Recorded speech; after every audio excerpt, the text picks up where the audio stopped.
Tank fans. Welcome to Saturday the 17th of June 2023. I'm Rob. And I'm John. Hello, everyone. And we're Totally Tanks, the tankiest podcast in Tankville. And today, John, what tank are we talking about? The Stuart. The Stuart. The M3 Stuart Light Tank. Also, sometimes the M5, and we'll get into the discussion about that. Sometimes called the Honey. Sometimes people claim not called the Honey. Sometimes, and again, one of those wonderful tanks that the British gave it the name the Stuart rather than the Americans, who called it the M3. Not to be confused with all the other M3s that we covered during the M3 episode. No, tell us all about how many M3s there are. There's the M3 Medium. There is the M3 Lights. There is the M3 Bradley. There is the M3 50 cal machine gun. There is the M3 rifle. The grease gun. Yep. There's all the M3s in the world. But for once, when they were going to the next iteration of the M3, they should have been going to the M4 Light. But guess what, John? They didn't. Somebody somewhere actually had a brainwave and said, you know what? We've got a lot of these M4 mediums running around. Maybe we'll just call the next M3 the M5 Light. And the world rejoiced that they did not rename it the M4 Light. But the funny thing is that the development cycle on the M3 was so long, it was quite a radically different tank from the original M3. So I think they got to M3, A3. Yes. But the M3A3 is in almost every way actually an M5. So also known as the Stuart, the M3's A3 is also known as the Stuart 6 by the British. Because the British decided to call them their own things. British just went with a series of mark numbers. So for those who are watching on the YouTube live stream, there is a mix of nomenclature between the M1, M3, A1, 2, 3, or M5, and so on, and then the British mark numbers, which are Stuart Mark 1, Mark 2, Mark 3, and so on. But it is fundamentally kind of sort of with a change of engine, kind of the same tank. Kind of the same tank. There are improvements. But anyway, so this is episode 47 of Totally Tanked. I'm just going to fill up my glass from the beer tube. Yes. And I just want to shout out to Clayton from Workbench Hobbies for providing the beer tube. Yes.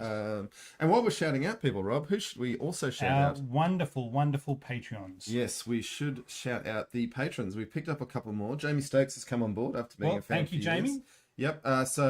Top level patrons: Chris Pezzett, Cornelius, Per Sikora, and Stamps. And then moving on to the entry-level patrons, we've got Full Stop, Brian Jenkins, David Mulvaney, Floaty Burb, HMS Inconceivable, James Peters, Scotch 12, Steve, our wonderful guest, Jamie Stokes, Eugene Fartmaster, Carter Heller, Scotch 12, Spencer Davis, Vikram Murthy, and Anton Gurbanov, who has just joined us. So welcome everyone. Welcome, Anton. And thank you for joining us. On the live feed, we've had some hellos from Philippine Dreams is in from the Philippines. Reckons they've got the best tanks in the world. Water tanks, but best tanks in the world. Tasman has joined us again from Sydney. Good to see you again, my friend. And Alan Desmond, the irrepressible Alan Desmond, is also with us, which is fantastic. And I'm sure there'll be other people joining as we go. Okay, that's enough of the patrons floating on the screen. Let's get into the tank. The tank. All right. So numbers, things, stats, things. All right. Number produced. It was produced from 1941 to 1944. They made 22,744 supposedly, 15 tons weight, 16 feet long, 7'6" wide, 8'5" high. Had a crew of 4, commander, bow gunner, driver, and gunner. And of course, the commander being only a 4-person crew, the commander was also the loader and was in charge of the coax gun. It was only a 37mm gun, which we're basically talking about shells the size of bananas. It's not like trying to load your own gun. Slightly bigger than big bananas. Big bananas, yes. But had 50 mils of armor on the front, and anywhere from 25 to 10 mils of armor on the sides and around the other bits and pieces of the tank. So quite thin-skinned, but not for the time. An inch of armor all around. It's not heavy armor, but it's not insignificant either, particularly for a 15-ton tank. And Max has joined us from Michigan. Thanks, Max. Glad to have you here.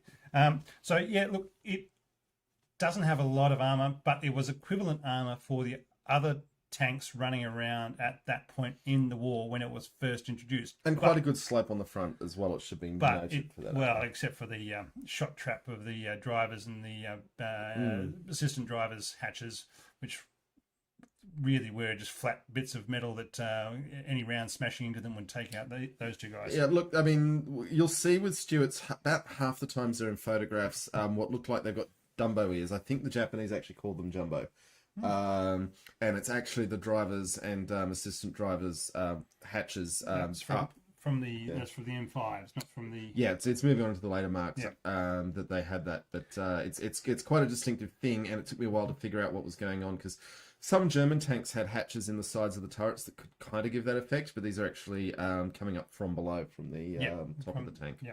Anyway, so it had, as John said, it had the 37mm gun, which was the main armament for the tank, and it was an effective anti-tank gun for that stage, for the early stage of the war. It was very quickly obsolete. So. I was thinking about this, that because the Germans, you put a lot of applique armor on the Panzer III, and it suddenly occurred to me that with all these British tanks running around, and then all these American light tanks running around with a weapon that was just barely adequate against the stock Panzer III, the applique armor probably did make a huge difference against the 2-pounder and the 37mm. Yep. Yeah. However, it did have how many machine guns, John? Five machine guns. Now, Daka. We have talked about this before, and we've gotten fights with various listeners who still think the machine gun reigns supreme. Have we? Yeah, modern analysis of the First World War showed that high explosive was actually the main killer as delivered by artillery, and machine guns definitely created a lot of casualties and definitely killed. I'm not saying they didn't kill people, no way. But that units tended to survive being shot up with machine guns and tell stories about it, whereas units hit by artillery, just everyone died and there weren't a lot of war poems written about it. But it wasn't actually until the Spanish Civil War that some data started getting into Western minds that looking at the data rather than how people feel about things. Yeah, and feeling about things doesn't really equate to industrialized warfare. That's right. But so the point was that that was when they realized, hang on, being a mobile pillbox for machine guns is not the most effective use of an armored vehicle, and actually the main gun and having a high explosive round in the main gun is really a useful thing. Now, an interesting thing is the British maintained throughout the war that they couldn't possibly put a high explosive round in the 2-pounder. And yet the Americans managed that. Not only that, not only the Americans managed it with the 37mm, which is a smaller round.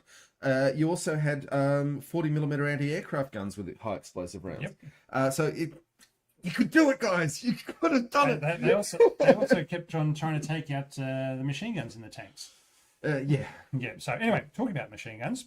So of the 5, we had Sponson machine guns. You had Sponson. Now they were on the sides, but they weren't actually side facing. They were forward facing. Forward facing in the Sponsons. Yeah. So if you look at the images of the tank to the left and right of the turret on the hull, there were these little boxes of where machine guns would be fitted into. So one on either side, facing forwards, controlled by the driver, who could then slew the tank around from side to side and throw out 30 cal ammunition as they felt like. These quickly got removed from the tank, and the holes where they were welded up. And on the later versions, the gaps weren't even there because they'd sloped the armor all the way up. Sloped the armor and created stowage for the crew, which was significantly more useful than 2 machine guns no one could aim.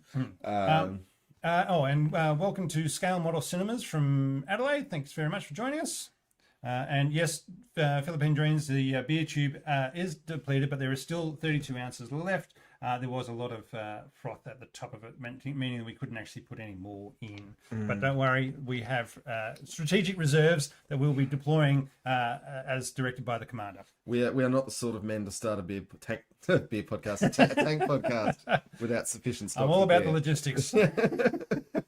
Anyway, And for folks on the video feed, I'm just going to note Rob has turned up in one of our wonderful t-shirts that see through. Hey, this is how I lose weight. Yeah, that it has beautiful green men jumping out of a universal carrier with the end result that I'll get some more t-shirts done. Okay. Rob has a sucking chest wound. It's a weight loss program. No, okay. So the other machine guns we had in the tank, we've got a 30 cal for the bow gunner for the assistant driver. It's 30 cals all round. All these machine guns. Oh no, they could fit and a 30 cal coax for the gunner to fire, loaded by the commander, and also a 30 cal anti-aircraft in a pintle mount on the back of the turret, which could be swapped out for a 50 cal if they so desired. So. It was one of those things that they can put in place. So again, I mean, lots of machine guns. As we've discussed in the past, the anti-aircraft mounting on a tank is more to provide muzzle flash to scare pilots than it is to actually hit anything. Well, it stops if you've got. I still say if you've got a road full of tanks driving down it, and somebody comes along and says, "Well."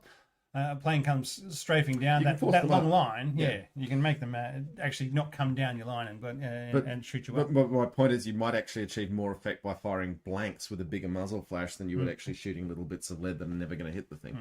Alrighty. But so, you never let them know that's what you've done. So it started out with the Radial 7 engine. So whereas the M3 and M4 had the Radial 9, it started out with the Radial 7.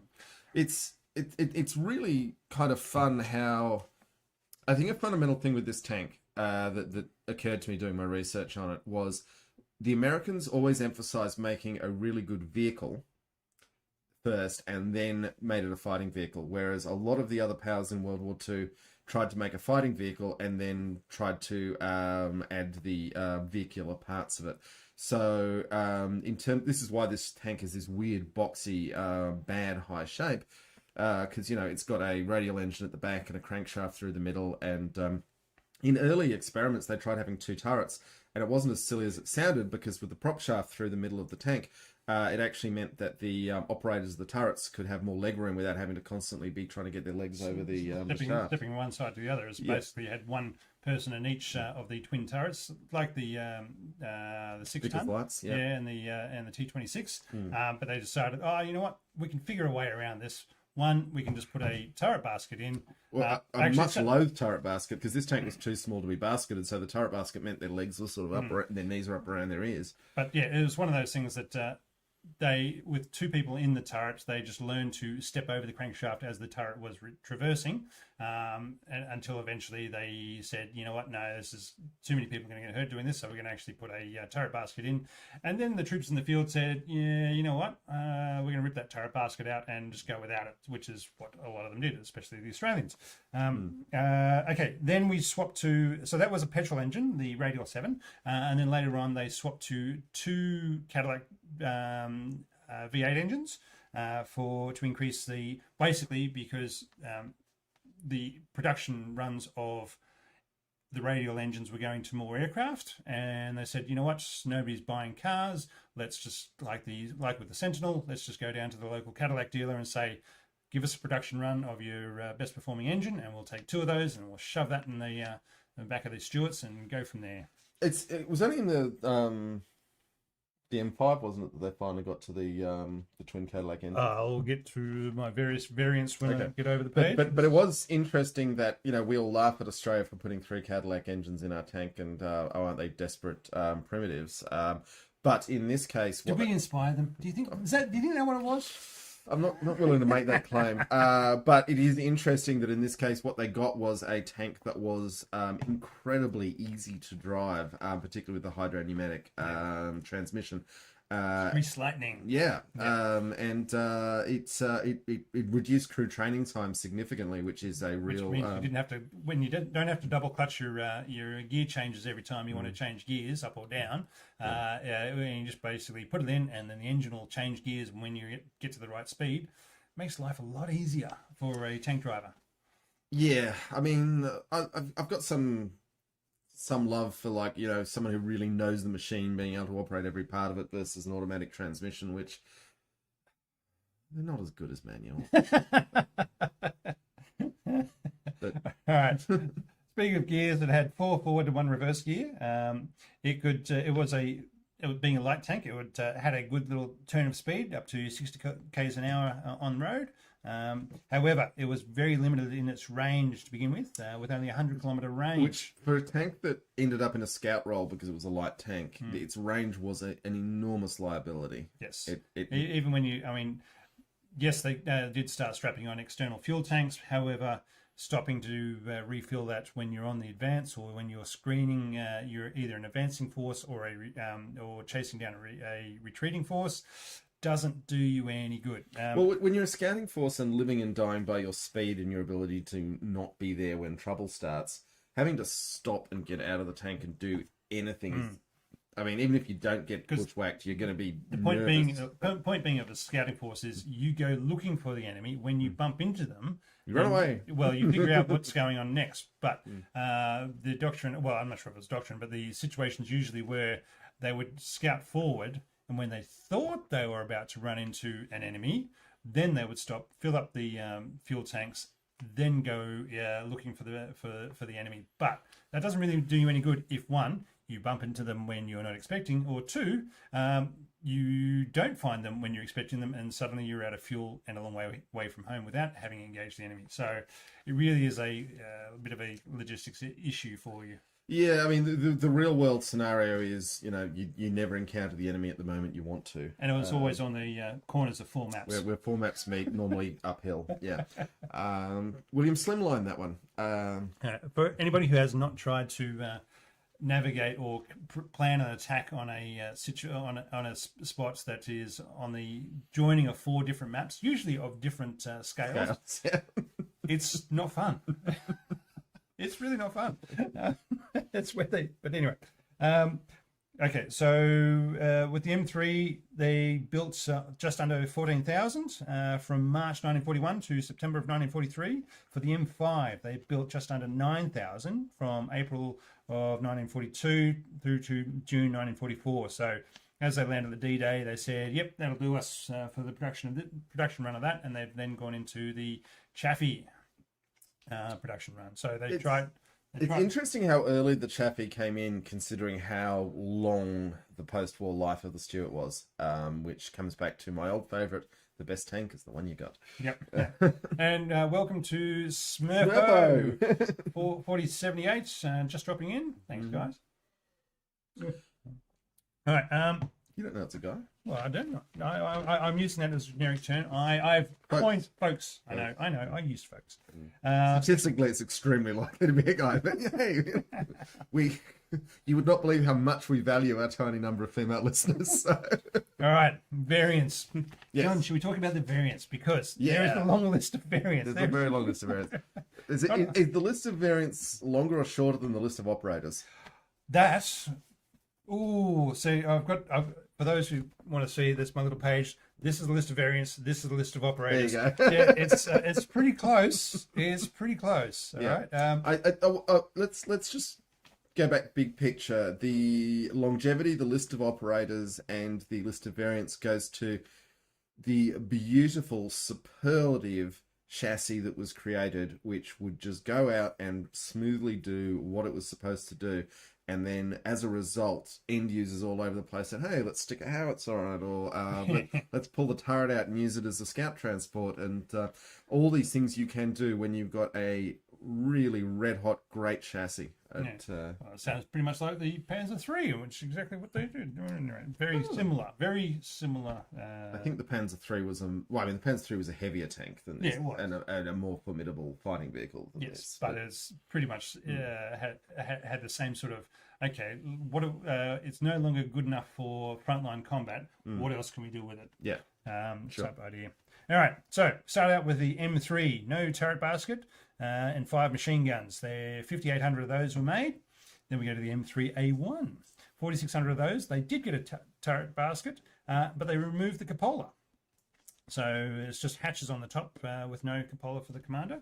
M3A3. Now this is the main one that everything else got converted up to, which was your 3,400 of those, welded hull, turret basket for radio and sloped armor. So that's where they providing took out those great big shot trap visors for the commander and the driver. Oh, sorry, not the commander, the driver and the bow gunner. Then we go to the M5. The first M5s were 2,000 of those. They had the twin Cadillac engines and the redesigned hull. Oh, sorry, that's where we've got the redesigned hull. The M5A1, 6,800 of those. Jesus, that's a lot.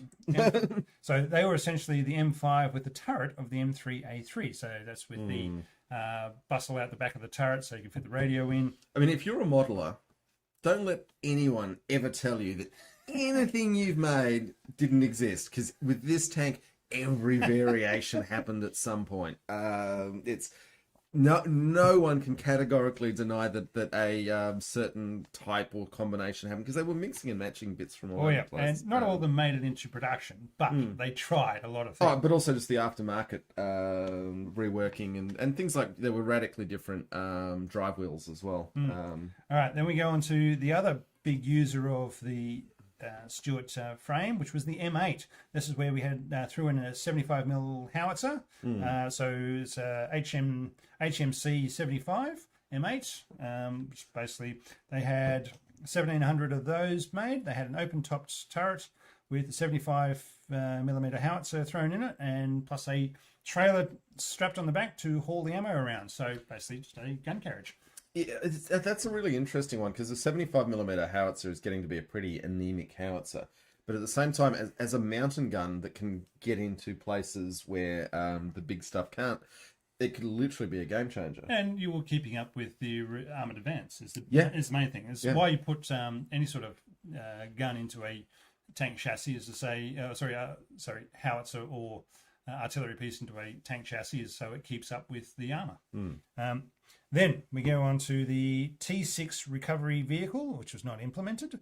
So basically with a crane and winch type of arrangements. The T16, which had a 4.5-inch self-propelled gun, was not implemented. So it was a direct fire, essentially anti-tank gun.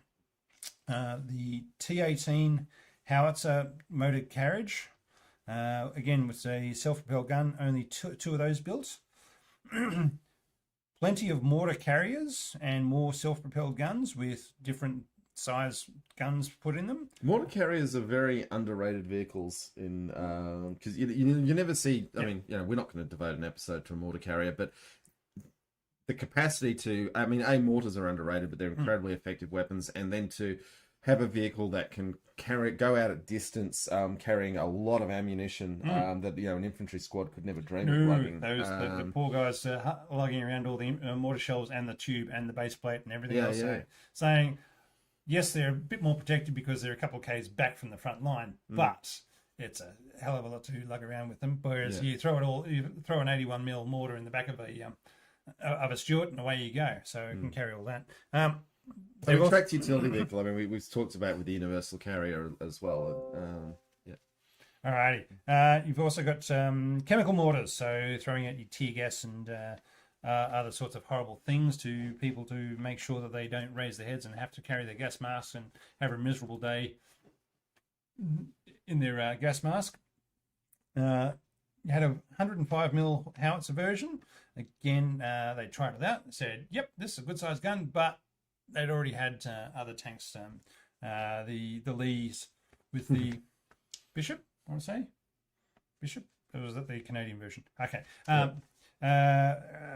Throwing out 105mm rounds. Then you had the anti-aircraft versions with the 450 cals thrown on the back of it.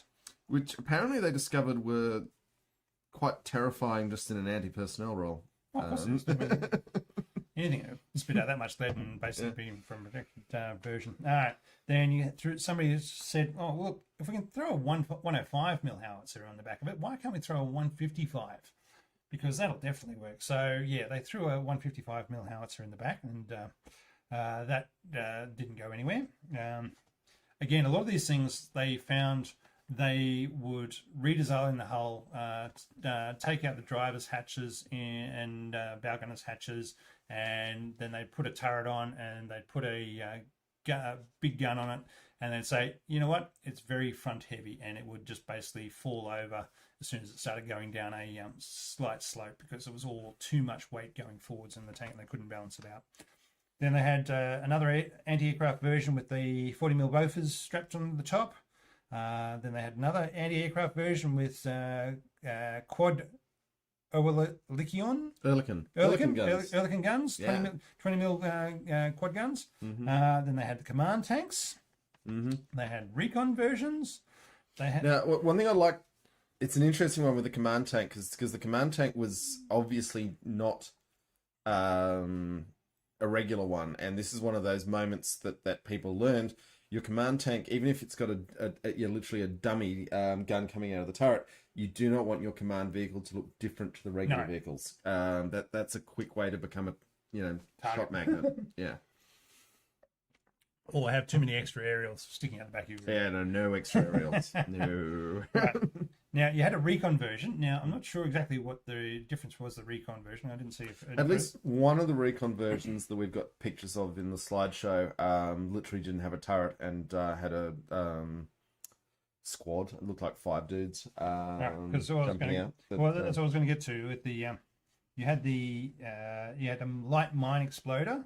A terrible job. It could be used once. If I'm going to be a mine exploder, I want to be a heavy mine exploder.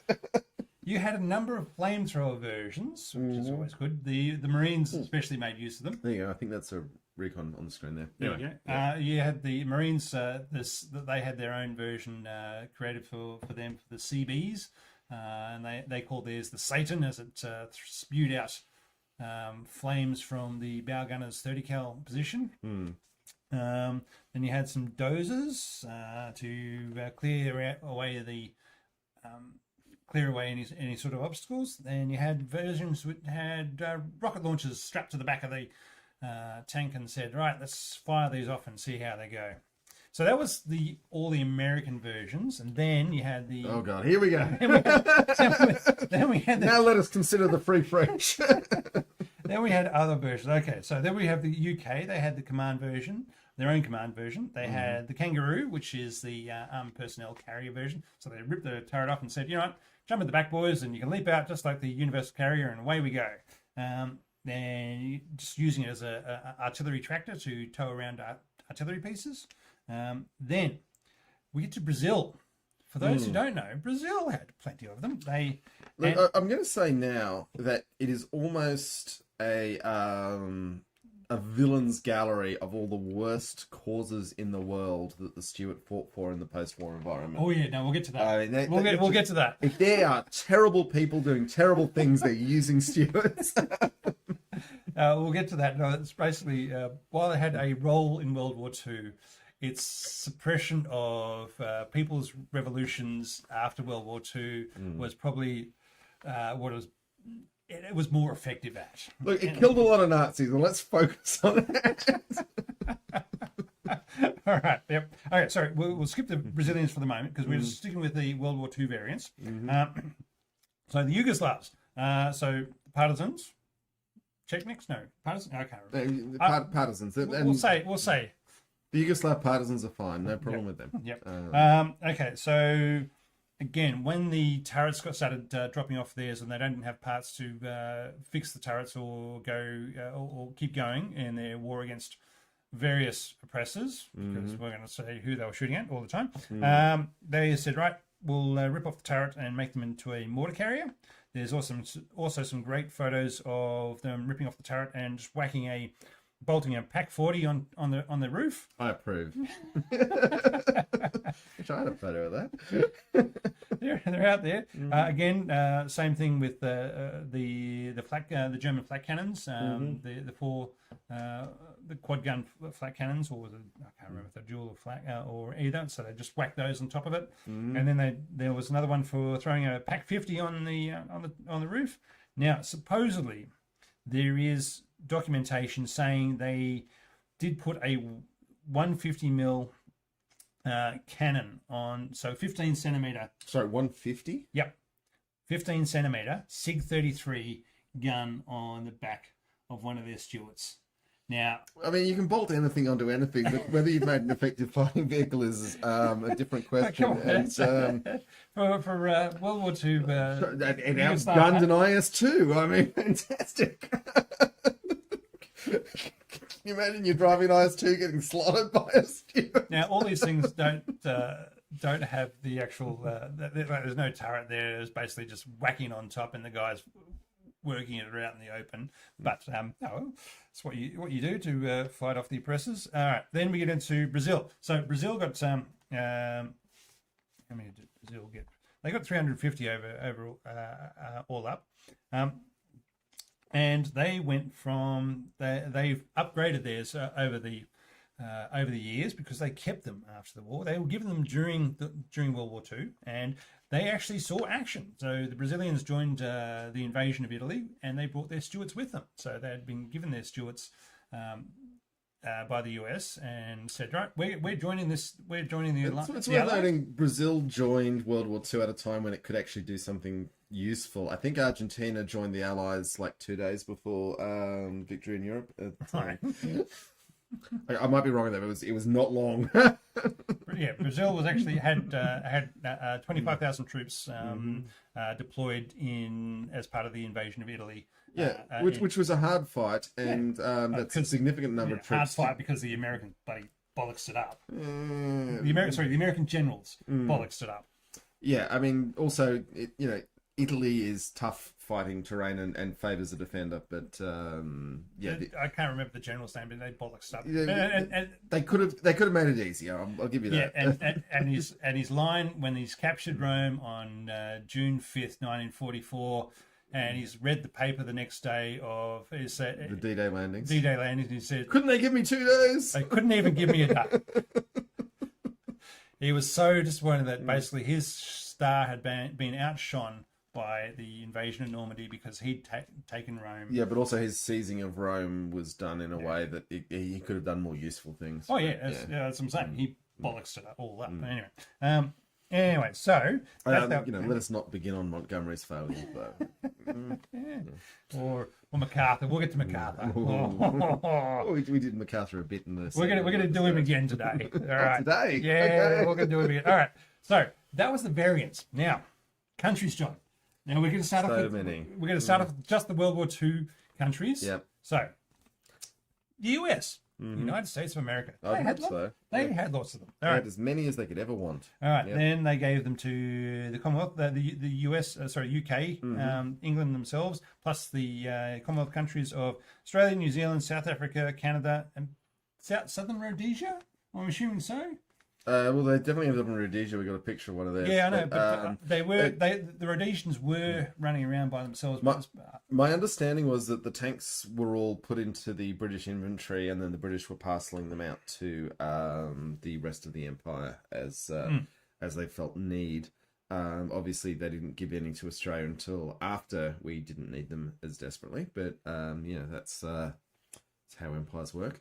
Anyway. What do you got next? All right. The Nazis used some, captured ones in North Africa. And the Imperial Japanese Army captured an okay. enormous number in the Philippines. I'll get to that. Philippine Dreams, talking about you. Yep. No, the Nazis used... There's some great footage of Rommel climbing over the outside of a Stuart, looking inside and saying, oh, look at this. This is what they got. So. Look, if there's one thing Rommel was good at, and it wasn't logistics, it was being photographed looking cool. There's a lot of photographs of him wandering around in his leather coat. His real killer app was looking cool, and everything else is secondary. Yep. All right. The nationalist Chinese and the communist Chinese all got some. Yeah. And we'll use them. This is where we get to the very bad people who use Stuarts. Yep. All right. The Japanese captured plenty in the Philippines and from the Americans, from MacArthur. In fact, they didn't capture them from MacArthur. He wasn't there. He'd gone. Capture them from someone else. No, because the first. I'm joking. I know. the first. It had a couple of firsts. The first use of it was the first tank-on-tank battle for America. Was the M3 Stuarts versus in the Philippines. The Hargo, which we talked about in a Hargo episode, where Hargos were quite competitive against Stuarts, which, given how old and bad Hargos were, is a bit of a black mark on our Stuart friend. Now, I can't remember if it was this when I read about it. It was that the invasion of the Philippines, the tank, the American Stuart tanks at that point in time went out to basically confront the landing of the Japanese in the Philippines. They got there, they shot them up, and then they turned around because they were running out of ammunition. And as they were driving back to base, they ran out of petrol and then had to leave because guess what, John? Very short range. Very short range. They could not stay in the fight because they ran out of petrol. So the Japanese had some, and they also captured a number in Burma from the British. Brazil, we'll get to, they had 350, and as I said, they were part of the invasion of Italy. The Free French forces either were given some and were used as part of liberating France and in the fights in North Africa. The Free Italian forces were... I've never heard of the Free Italian forces. Free Italian forces, basically, once they said, you know what, we don't like this Axis gig, we're going to become part of the Allies, thanks very much. Basically, they were given some, and away they went from... I'm not going to say what contribution they made, because I just do not know. I'm going to do a little plug for my other YouTube channel, Rob. Ooh. I've just done an episode. Which one, John? This is Use of Weapons? No, this is If you haven't listened to it, start Use of Weapons with these the Culture Books podcast. Because I love it. Okay, that one's good. I'd miss the bit about the chair. Oh yeah, and that when you know to look for chair references, they're everywhere. Yeah, they were there. No, moving on from that. I've got a YouTube channel called Every Naval Battle in History, and I've just done an episode on the Gothic Wars, and in 500 something, 550 something. And an interesting thing was that was the end of Italy as a unitary political body with any sense of self-identity. And even today, Italy, yes, it had its reunification in the 1870s, but Italy really doesn't still have a sense of national identity as other places do, and it goes back to the Gothic Wars. What was your point saying? A Greek commander fighting Carthaginian... A Greek-speaking leadership of a barbarian army calling themselves Romans captured Rome, which was occupied by people who spoke Latin/Italian, but didn't recognize these people who had invaded their city. Yeah, it's late Roman history is more interesting than people realize, but also kind of depressing. Anyway, history, also kind of depressing. All right, the Soviets got given 1,600 Stuarts as part of Lend-Lease. The Czechs managed to either get given some, captured some, or I'm not sure what they're. Same with the Yugoslavians.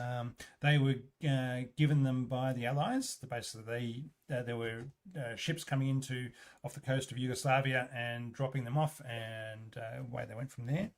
And or the kingdom, sorry, not the kingdom, Hungary. It was the Kingdom of Hungary as part of the Axis.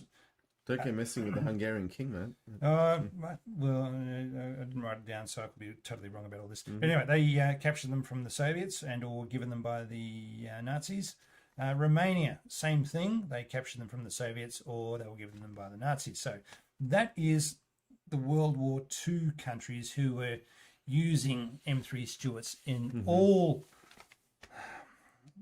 the various theatres. But it wasn't a great tank, but it was a really useful vehicle. Yes. And we'll get after World War II. Yeah. Then we get to, South America. So you had Bolivia, Chile, Colombia, South and Central America, Colombia, Cuba, Mexico, Venezuela, Dominican Republic, Ecuador, El Salvador, Guatemala, Haiti, Uruguay, Paraguay, Nicaragua. And guess what? Paraguay are still operating theirs.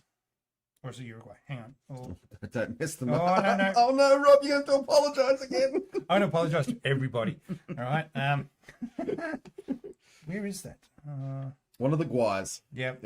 One of the Guais is still operating them. Yep. They have 10. They use them as training vehicles. And so, as of this day. I think in our slideshow, we've got one of them going around. Yeah, but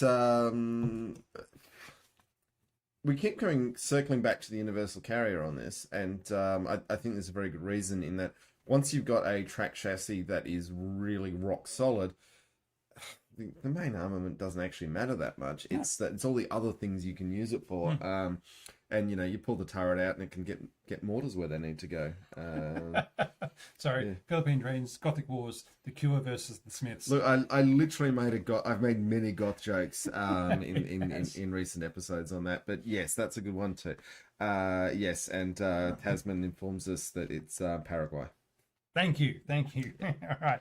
So that was South and Central America. Those are all the operators of that. Oh, we've just done the Americas. Let's keep going. All right. Then we got Asia and Central Asia. So we've got India, Indonesia, South Korea, Pakistan, and Turkey, and Europe and other. Remember, these are all post-war ones. So Belgium, Netherlands, Portugal, and Poland. So there you go. So those are all the operators of the M3 Stuart. All with different variants. Yeah. All of them. All. Yeah. So, all right. What are we going to do on the beer situation here, Rob? We have beer. Okay, but what are we going to do on the beer front? Okay, we're going to start opening the review beer. Yeah, well, you haven't. You want to? I think we'll finish that off. No, there's a dribble. There's a dribble. Okay. There's a dribble. Okay. We might put the beer tube to one side at this point. Oh, is there more of a dribble? I don't think so. No. Okay. Sorry. Thank you to YouTube folks. You're getting the real experience. That's where you put aside the beer tube and move on to the next bit. Mm-hmm. All right. So that's all the variants and all the operators. Now this is tank, as I said. I mean, we might have missed some. There's so many. All right. Paraguay, as I was saying, Paraguay is still using them as of today. So that's how much use they're in. There are. Okay, it's on the screen right now. There you go. Paraguay, Independence Day. They're using them as training vehicles now. It comes back to, let's hammer it home again. Let's repeat ourselves once again. Any tank is better than no tank. And even if it's a World War II vintage tank, it still has a lot of protection from small arms fire. It can still traverse terrain that other vehicles can't, and it's still delivering an extreme piece of firepower. So they're useful, and all these idiots still being like, oh, the tank is dead, the tank stays over. So you are never going to move away from protected mobility firepower. All right, let's talk about. Don't call me honey. So the naming of the tank. So for those who don't know, Jeb Stuart was not. His name wasn't Jeb. It was James. J-E-B. Yeah. James Elroy Brown Stuart. He was a cavalry commander of the secessionist forces of the American Secession War. Also known as the American Civil War. Even though it's not actually a civil war, it was a war of secession because they were wanting to leave rather than take over. Where are you going? I'm going to stir them up. Okay, so sometimes called the late unpleasantness, sometimes called the War of States' Rights. No, it was a bunch of slave-owning bastards wanting to maintain their privilege. Damn Democrats, John. At enormous Damn suffering. Democrats. Yeah, it was the Democrats. The Democrats are a party of bastards. Also the modern Republicans. Politicians aren't nice people. Let's remember when the British started giving these Civil War names like Lee and Stuart to the tanks. All the American bases were still named after Civil War generals, Confederate Civil War generals at that. They're only being changed right now. They're literally, this year they're starting to say, hang on, why are we naming our military bases after people who, fought against their country? So, tried to overthrow their own government and fought against the country, and were never prosecuted for it. Just remember that, boys and girls, never prosecuted for it. I think the commandant of Andersonville, the POW camp, was prosecuted, but only because he killed many tens of thousands of Union troops. Anyway, we'll get on to prosecution of criminals. War criminals. Oh, we've got that coming up. Second half of the show is jam-packed. We won't hold back. Anyway, Jeb Stuart was a cavalry commander in the American Civil War for the South. and that's why they named it after him. He fought a dashing campaign in the Oh, yeah. Shenandoah Valley, but at the same time, he badly let the Confederate Army down at Gettysburg, which is when it really mattered. I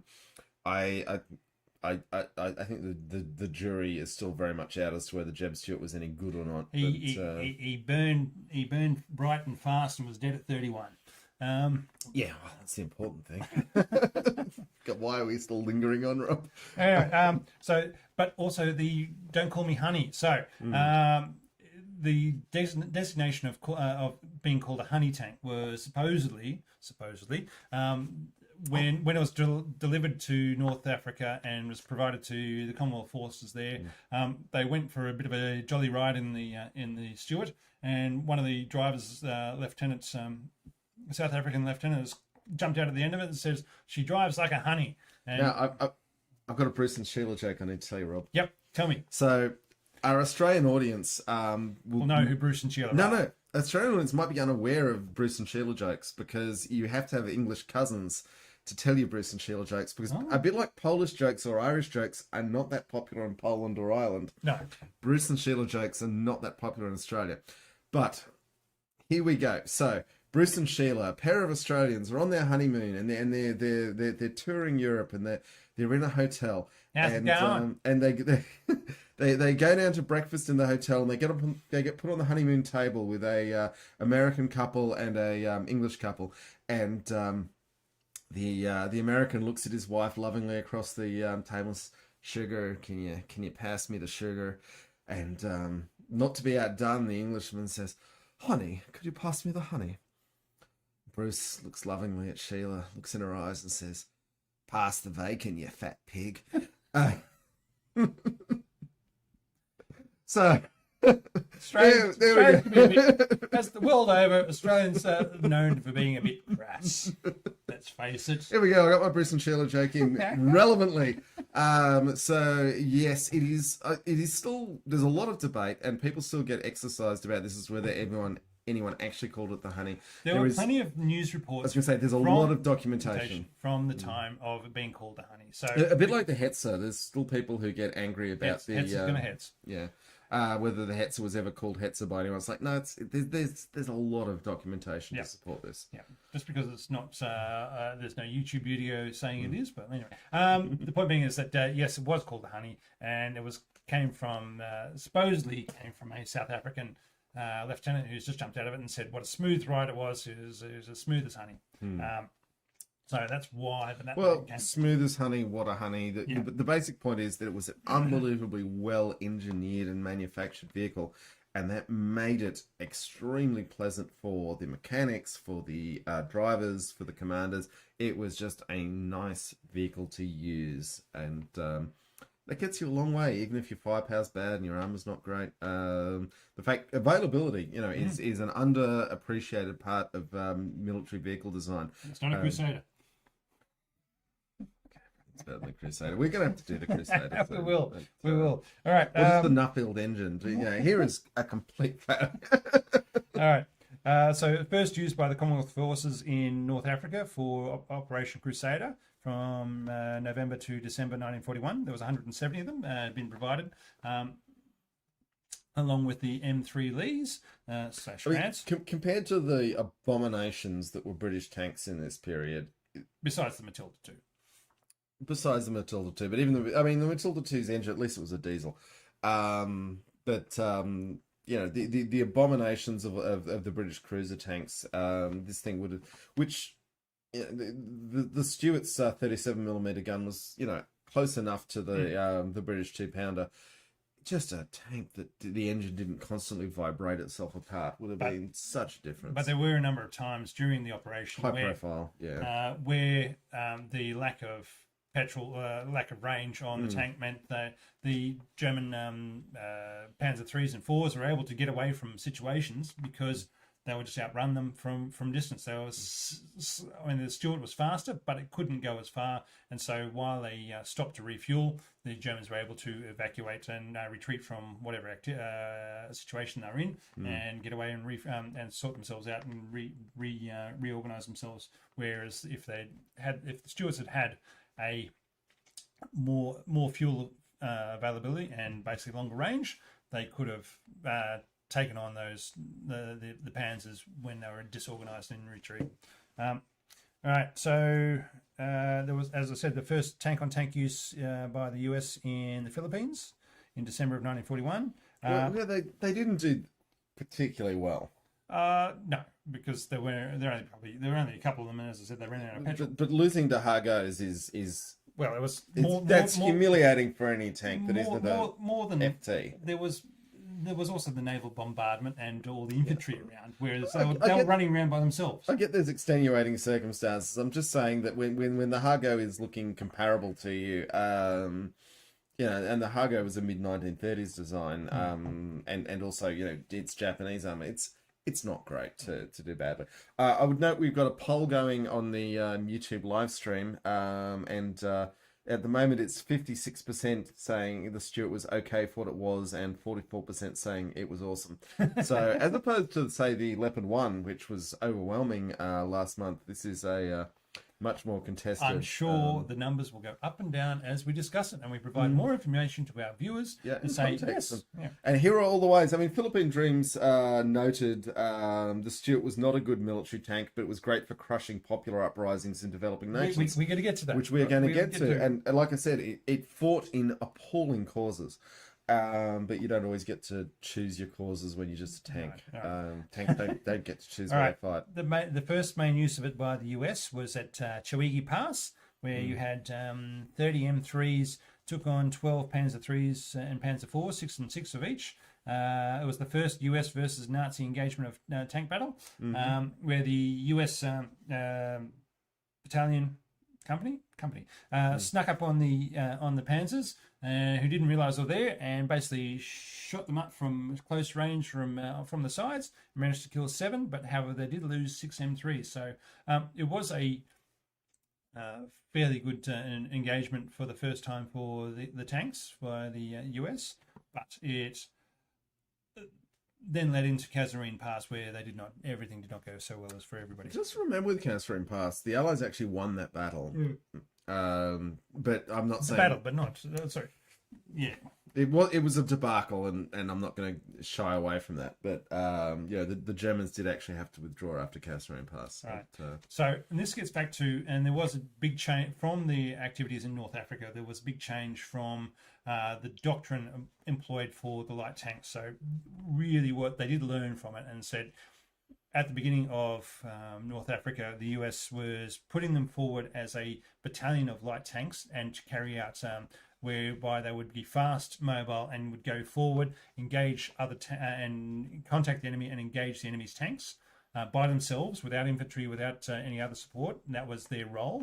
They quickly learned that this was not a good use of the tanks, and they said, right, we're no longer going to put them forward as a tank battalion. We're going to parcel them out in support of other medium tank battalions, and so they would be the recon / scouting / flanking, cavalry, recon, screening forces, scouting the enemy, and basically anything that did not put them in direct of outside of their support of from other elements within the tank battalion. So they would be a squadron within a tank battalion, whereby they would run around the front of an advance to make sure, so that when the enemy was to contact the enemy, and once they were contacted, they would then pull back and say, we know where they are, and allow the M3 Lees and M4 Shermans to come up and actually engage the enemy from there. So there was a learning curve there for the Stuarts, and basically changing them from, we have a battalion of light tanks, we're going to throw them forward and let them engage the enemy, to using them as a battalion seems like overkill. I wouldn't deploy these things in more than a platoon, but well, in a squadron of 19 type thing. Yeah. Oh, I was thinking bringing them down to groups. They probably were used that way, but depending on the sort of advance. So there was a change, and they learned that pretty quickly after North Africa of saying, this is how we're going to use them. We're no longer going to say put them forward like this. But so they had a number of different roles within that, of being able to trying to exploit gaps in the enemy lines, if the enemy was retreating, trying to basically harry them along, or if they were or flanking, or basically going parallel with the enemy if they when they were retreating, because once after Kasserine Pass, basically everything was on. The Germans were on their retreat, so it was using them for that. But we'll get to North Africa. Wasn't the only place they were used, John. Yeah, just noting the time, we've got quite a good halftime show, and quite a lot to talk about in the second half, and a rugby game later today. So we're going to motor through, I think, the this bit, but yeah, all right, hit us up. They during World War II, they were used in the Philippines, North Africa, the Eastern Front, Sicily/Italy, Burma, the Pacific Islands, Papua New Guinea, France, Germany, and China. So it was used in all those areas within the war by various countries. Other wars.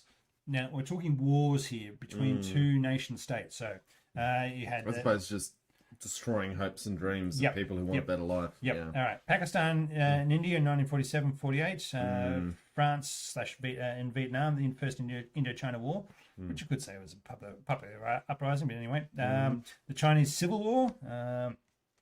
The Korean War, the Football War of '69. Now, have you read about this one? That's your Guys, isn't it? Yeah, well, no, this is El Salvador versus Honduras. Yep. Okay. So, in the qualifying for the 1970 Soccer World Cup, El Salvador was playing Honduras, and they played the first game in Tegucigalpa, and then they played the next game in El Salvador. And El Salvador, the Honduras won the first one in their capital, and then the El Salvadorans won the second game.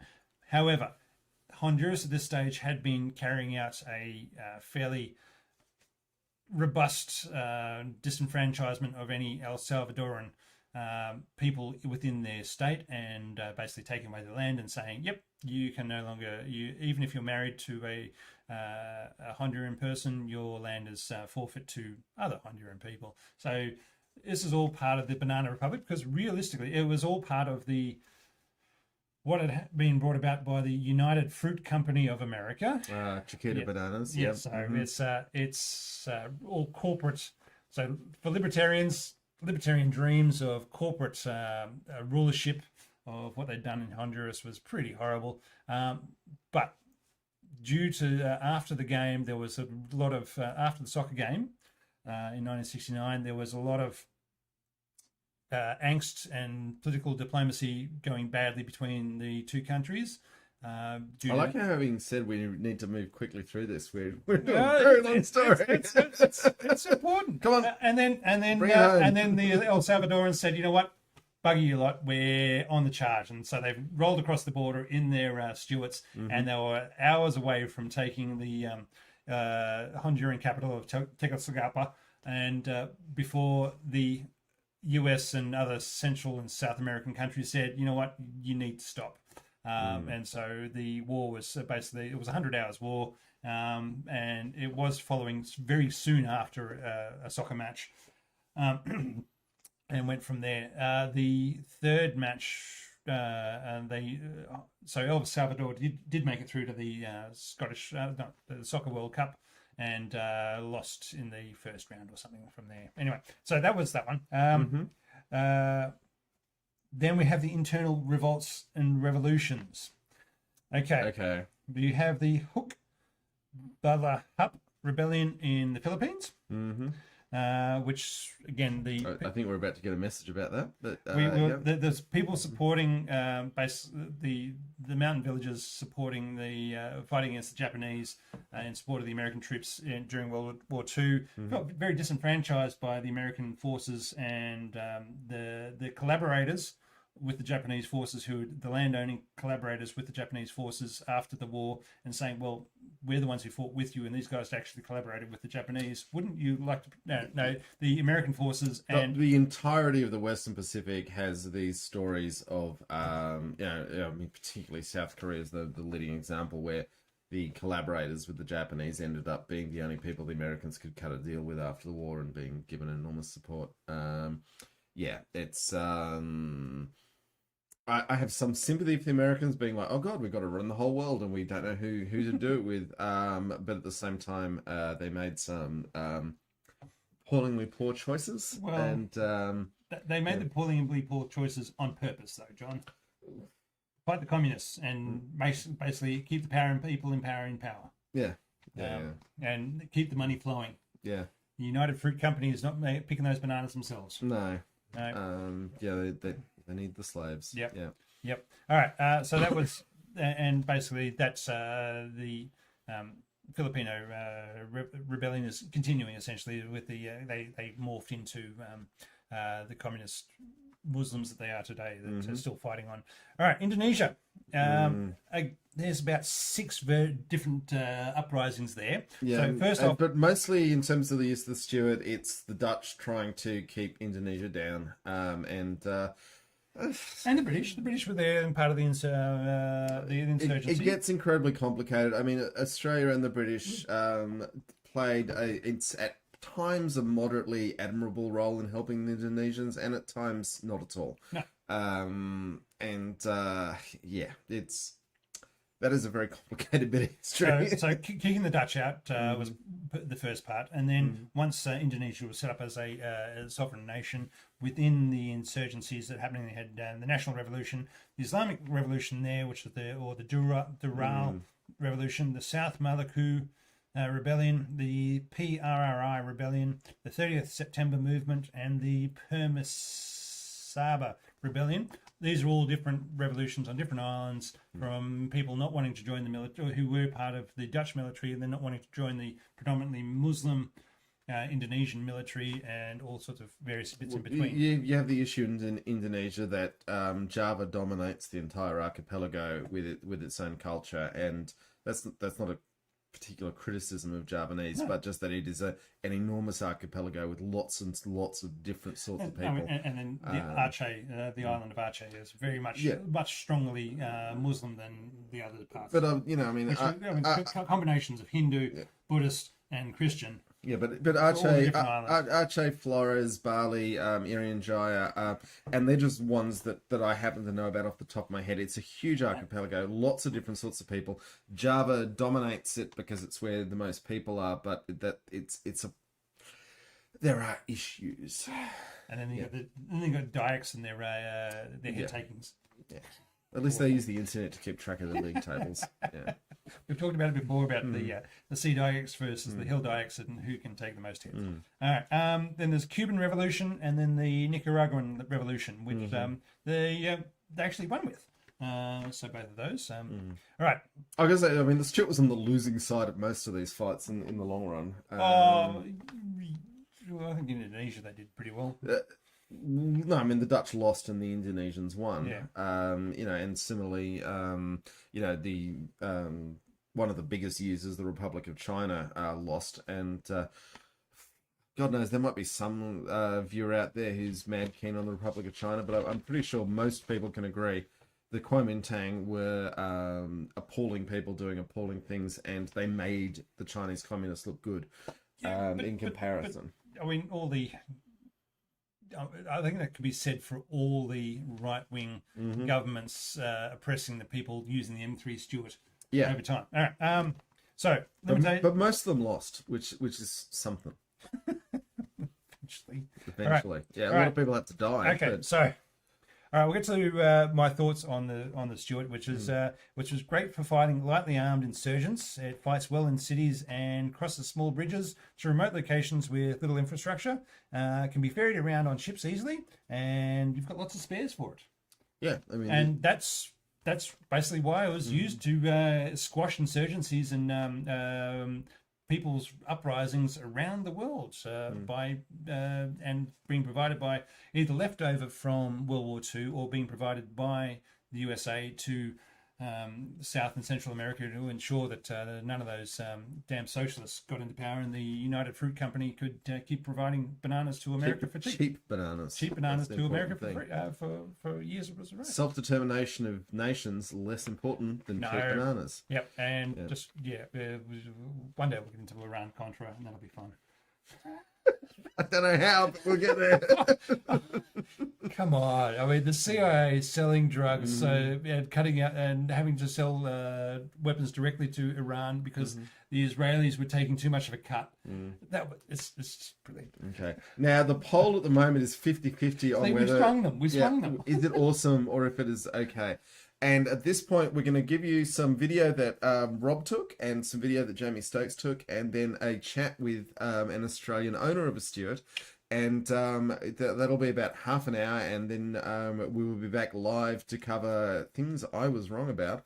And we all want to hear this. Yeah. And a bunch of other recent events. We're going to motor through that. It's going to be fast paced. Because we've got a rugby game at 5:30 we have to watch. So yeah. Okay, go Brumbies.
So we're joined by Graham, also known as XA Coupe Guy, who has over 1 million YouTube downloads. So he's doing us a favor by being on the show.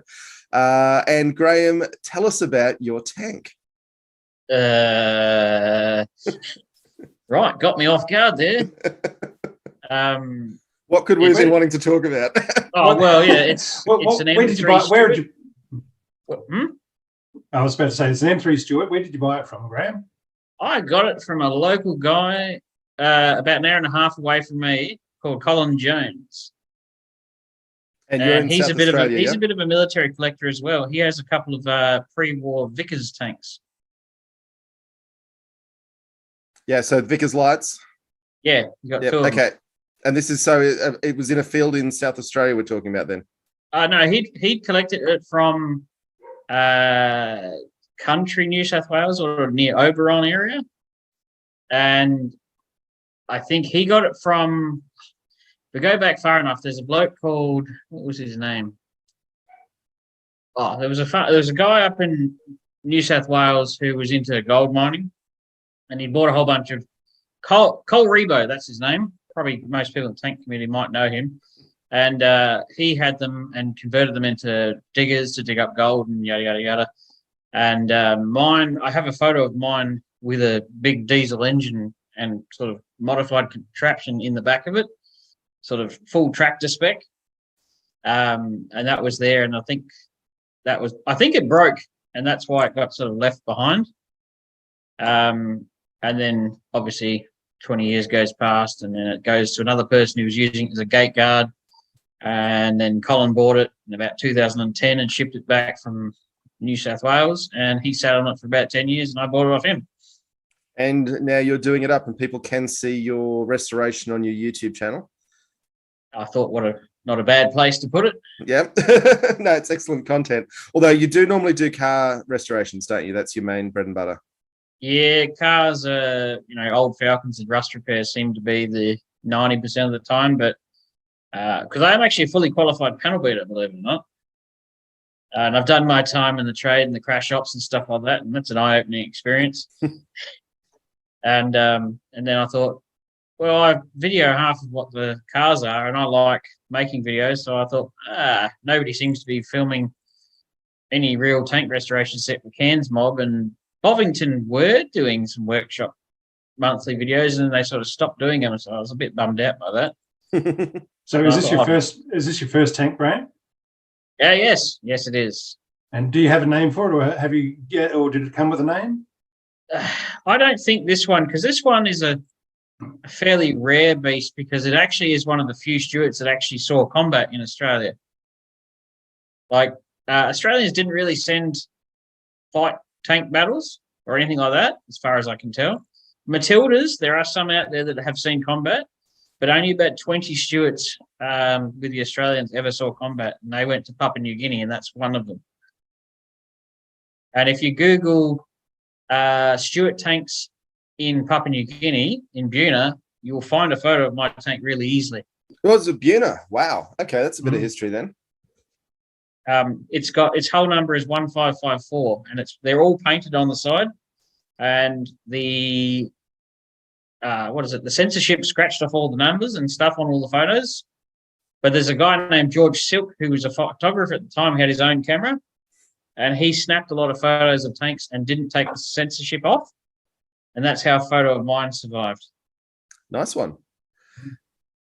And you were saying to me before that you're going to crank the radial engine for the first time in the next week or so. Well, that was actually yesterday. I'm going to run it. Okay. I'm going to run it for the first time.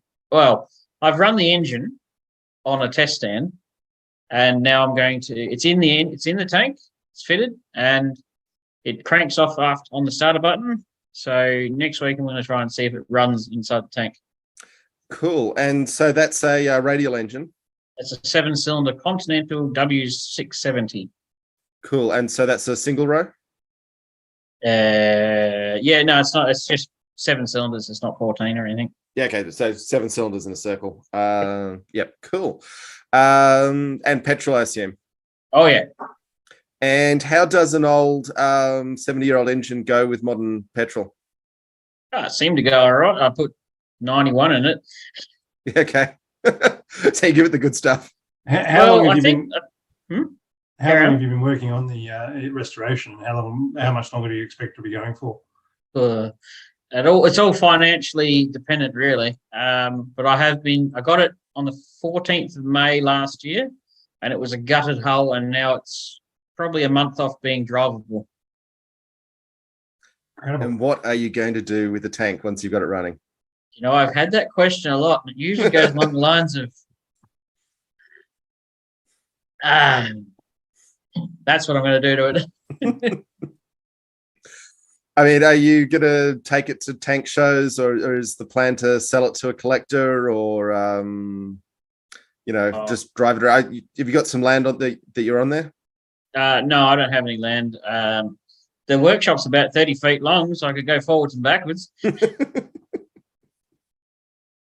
I want to take it to Corowa next year, because I went to that just gone, and that was, I mean, if you like Willie's Jeeps, that's the event to go to, because there's a buttload of them there. Supposed to be the biggest military sort of gathering in Australia, but I thought it was like, could be better. Too many Jeeps, not enough tanks. Is that what you're saying? Well, there was a guy who had an M4 high-speed tractor. He was and I went with Ron Fry, and he took his Stuart, but he didn't drive it around. He just unloaded it, loaded it back on, 3 days later. So I was like, come on, man. You could have done at least a lap in it. Because when you're there, the council will give you a permit to run the vehicles on the road. So that's one of the few events where you can actually run a Stuart on the road legally. So that's my plan. Which year are you going to be aiming for that? Next year or the year after? Next year, hopefully next year. Because it's going to be running next weekend, and I've got the brakes done. The tail shaft's being made by a mob that's going to cost $1,200. and I put the brakes in, put 20 litres of oil in the diff, and hopefully it'll move. It's so by the time this goes to air, we should know if it's run or not. If this is coming out next mid-June. Mid-June, the tank will be most certainly running by then. Okay, all right. We'll, how long a drive from your place to Cora, or is it to? It's Cora was just inside New South Wales, I believe, like literally on the border. So I drove last year. I drove from Adelaide to Seymour, and then went from Seymour to Cora with Ron. It's a full day journey. Towing a tank behind you will probably take a bit longer, just because everybody's going to stop and want to talk to you about it, take some photos and along the way. Oh, I assume it's going to be a bit like when my brother owned a DeLorean. You can't go to a servo without having about 200 people come up and talk to you.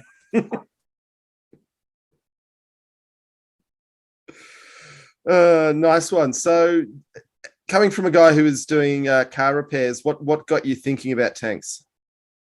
Do you know Murrayville in Victoria? Yes. Heard of it? Yes. It's probably the last place in Australia or even the world where there are tanks dumped on the side of the road. And back in the 90s, it basically used to be a tank graveyard. And there was like 15 Grant tanks and Matildas and bits of Churchill and stuff just lying in this paddock just off the side of the main road. You drive past it every time you went from Adelaide to Sydney. And, of course, no fences and stuff. And when you're 10 years old and your old man takes you through, and you obviously go wandering, and you can climb in and climb all around, and you sort of get exposed to it as a lad, and you're doomed from there. So the 10-year-old climbing tanks catching the bug story once again. Yep, that's how it gets you. Yeah. About 10 years old is the magic age that you get infected with this virus. Can I ask? And of course, you want to own a tank forever, but you sort of think they're always out of reach, and a lot of the time they are. Yeah. Can I ask how much it's cost you so far? I sold a quite nice, and this is just after COVID tax of cars started to come back down, but I managed to sell it at a good time. I sold an XB Falcon for 28 grand, and then I had another car that I sold for another 20, and I paid $36,000 for an empty hull of a tank with an engine and tracks, and a couple of bits of a hull. And it now owes me probably 60 grand. Just on the restoration, that's separate from what you. Well, that's including the purchase price. So it's been probably another.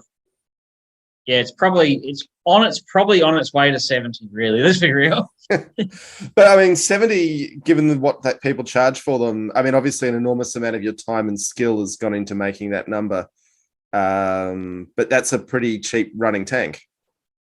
Yeah, you probably wouldn't buy one in running condition under 200 grand these days. Yeah, a Stuart. My mate in Victoria, Ron Fry, I don't know if you saw the video where we dragged out a Stuart from John Belfield's yard. I haven't seen that one, but yeah, go on. Yeah, we dragged it out, and I know how much that cost, and it's similar money to what mine owes me now. Yeah. And that was for a wreck. And so you've done got it up and running and everything else. Now, what about the interior? Have you managed to fix all that up, or is it just you just mainly focusing on getting the external bits and pieces up and going and what it looks like from the outside? The main goal originally was to make it look like a tank again, because when they cut down a track height, you're like, yikes! It's a long way back, but I managed to find a lot of original armor, which is actually quite hard to do. And the side sponsons, they're made of, it's all the right thickness. That was something I wanted to make sure of, because I want that hand snapping sound. That hand, you tap it on the side. I don't want to hear it sound tinny. I want your hand to break when you hit it. So yeah, the goal was to make it look like a tank and then work your way along from there. So the turret is reproduction, but because it's such an early Stuart, it's got the hexagonal turret or slab-sided turret, whatever it is. They just don't exist. I know where one is, but I'll never get it. So the one on it is a replica. So, it's just a turret is worth 30 grand every day of the week, no matter what it's from these days. Yeah, nice one. So replica turret. So I take it the gun is just going to be a piece of tube, or It's got a cast aluminium barrel. It's not hollow, but it's cast off a real 37 okay, in a piece of tube. yeah, right. But externally, Mm. I'm aiming to have the tank. You won't be able to pick it. But I Yeah. also wanted the gun barrel to deliberately look fake, but not, oh my God, is that a tail shaft kind of fake? Yeah, it's always a fine line with restoration, making sure you're not confusing people in the future. Well, finding a 37mm gun barrel with nothing attached to it they're about $3,000 to $5,000 Yeah, if you can get one. So then you're looking for the recuperator and the slide and all the mechanism that the gun sits on, because the gun goes up and down, but it also goes left and right slightly as well. mm. All of that is hard to get. Yep. And so you're planning for the turret to be traversable once you've got it going? Yeah, it's sitting on the original. All Stuart turrets sit on 3 huge tapered bearings, and they're held down with clamps with more bearings on them, and they all just rotate around on 3 giant bearings. So at the moment, because I don't have a real turret, it's sitting on a gun ring from, I think it's like an M113 or something like Yeah, right. that, which is almost the same size, but it does work. Sort of once it's in place, it'll work, and it should spin around. Is that going to be with a hand crank, or is that going to be with you putting your shoulder into it? Put your shoulder into it. Yeah. Luckily, the early Stuarts, they're actually fairly empty inside. The M3A1s, which is I call them the round bums, they have a turret basket and like hydraulic traverse gears and all sorts of gibberish in them side to make them a bit more crew comfort, because the early Stuarts, the commander and the gunner just walk around on what's inside the tank. Mm. Yeah, they There's didn't no put the turret basket or basket anything. until later. Yeah. And then they complained about it taking up too much space.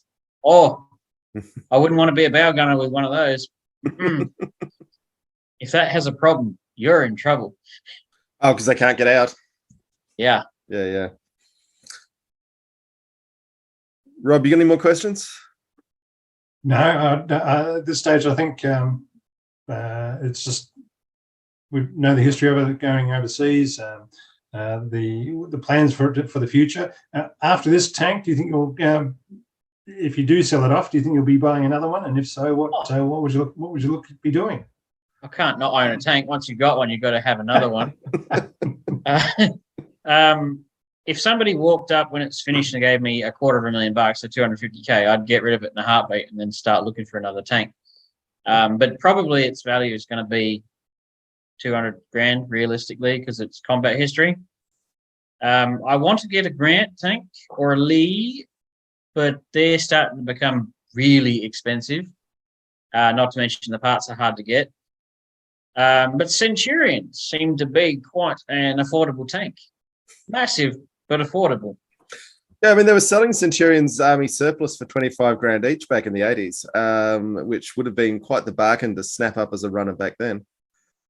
When John Belfield did his big auction in 2006, the tanks were like 30 grand. They were not expensive. There was a Grant tank that sold for, I think, 26 grand complete. But times have changed. Yeah, I think demand has increased and they've become a little more rare as well. Well, I mean, that's a good question.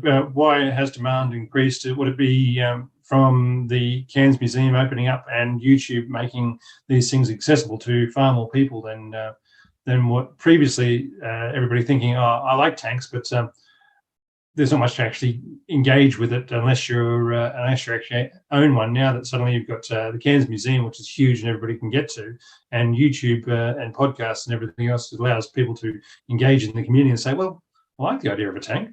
I can afford that, and going out and getting it and pushing up the price. Or is it something else that's come along and made it all more attractive, do you think?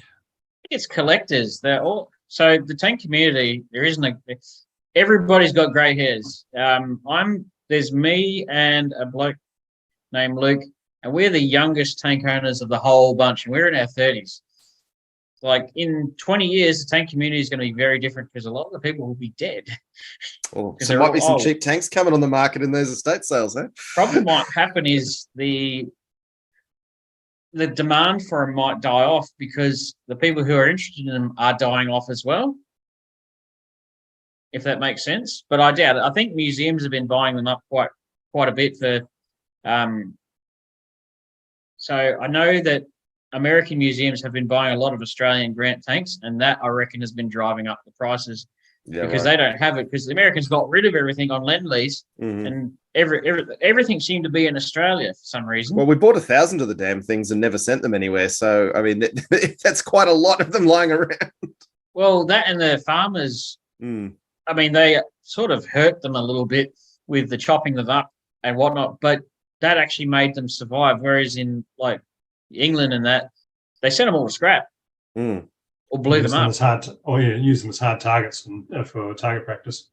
But Victoria is like tank heaven. If you want to buy a tank, you go to Victoria. That's where they all are for some reason.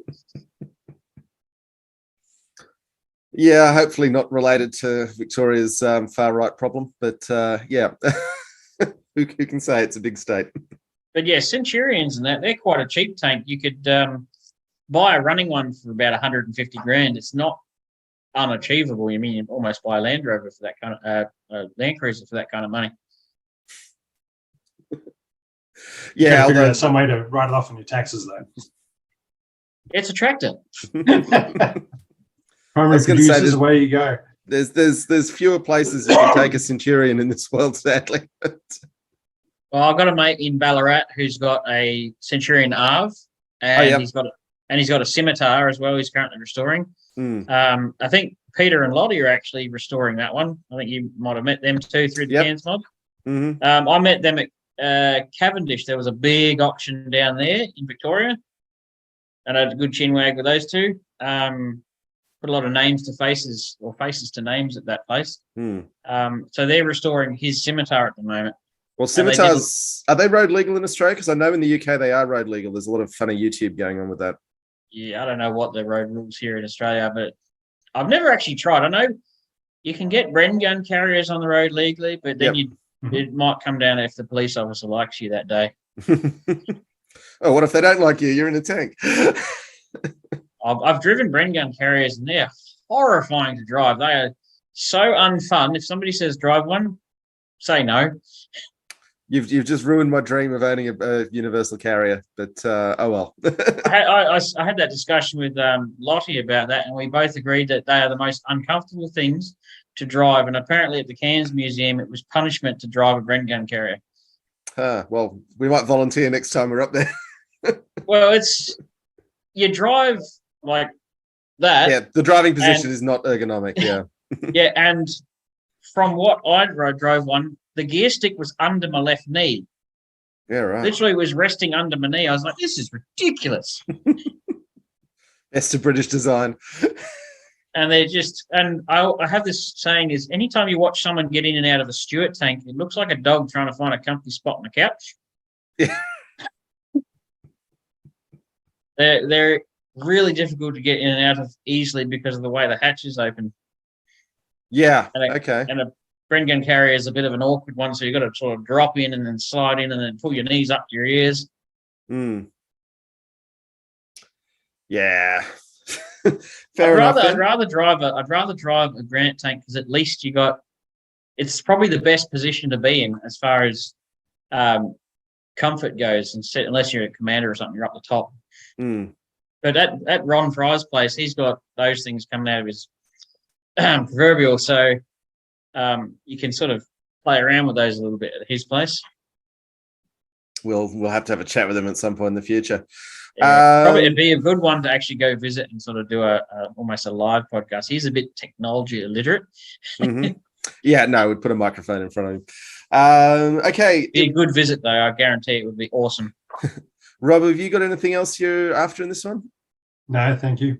No worries. Okay, Graham, thank you so much for being part of the show and sharing your knowledge and enthusiasm. And letting us know about your tank. And for anyone wanting to check you out, XA Coupe Guy on YouTube, we'll put a link in the show description. Are you on any other That's my social Patreon medias? as well. So I have a Patreon for it as well, under Cool. the same one, and that's got like everything I do on the tank. Yeah. Nice All one. the nitty-gritties. All right. Well, we will link to that as well. Nice one. So thanks for your time then.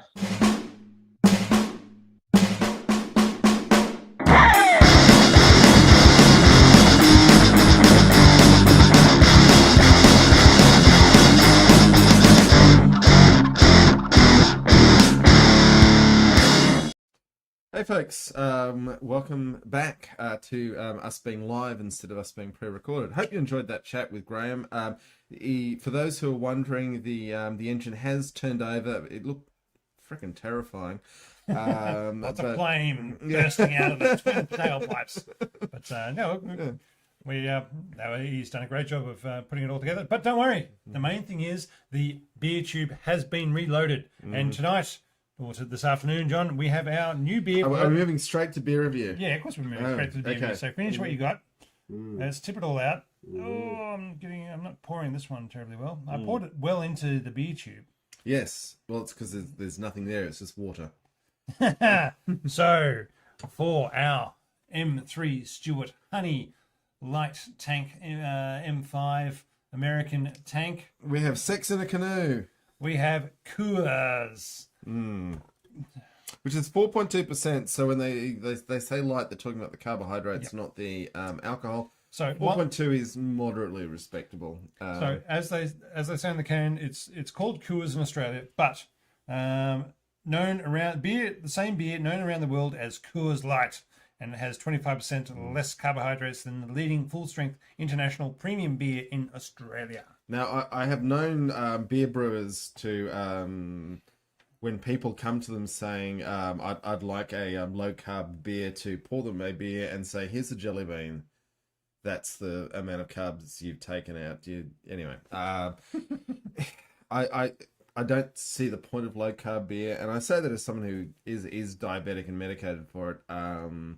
If you're going to drink beer, just drink beer and enjoy it, in my personal view. I'm gonna have some Coors right now and see what it's like, John. See what it's like. It's very pale and very watery in color. I mean, we've been drinking not a great beer. We've been drinking VB. Yeah, which, as I said, not a great beer. No, but it is an Australian beer. Yeah, and but I would say a better beer than this.